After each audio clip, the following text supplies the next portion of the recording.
जय झूलेलाल। मां अंजलि ठाकरानी अॼु तव्हांखे सची कमाई जे मथां हिकु आखाणी ॿुधाईंदमि। हरिद्वार में एक गरीब मोची रहंदो हुओ। वो गंगा जे घाट ते वेही सॼो ॾींहुं कमु कंदो हुओ।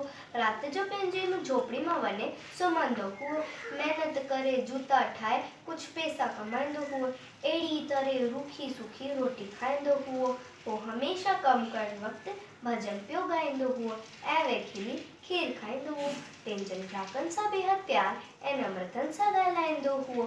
वो तमामु ख़ुशि हुओ। हिकु ॾींहुं हिकु साधु हुन वटि आयो।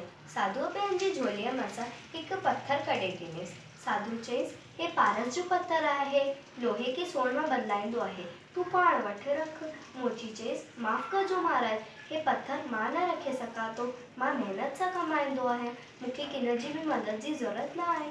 सादे खाधे ऐं सादी झोपड़ीअ मां बिल्कुलु ख़ुशि आहियां ऐं राज़ी पर्सन आहियां। जॾहिं साधु पथरु वठण जे लाइ ज़ोर भरे त मोची चयईसि, साधु बाबा, हे पथरु तव्हां किन अमीर माण्हू खे ॾेई छॾियो, छो जो हूअ अमीर हुजण खां पोइ बि ग़रीब ई रहंदा आहिनि। उन्हनि खे हमेशह पैसनि जी घुर्ज रहंदी आहे। मां मिसकिन मोची छा कंदसि हे पारस जो पथरु? साधु सम्झी वियो त मोची लालची कोन आहे। मोची पंहिंजो कमु करणु लॻो ऐं साधु होॾां हली वियो।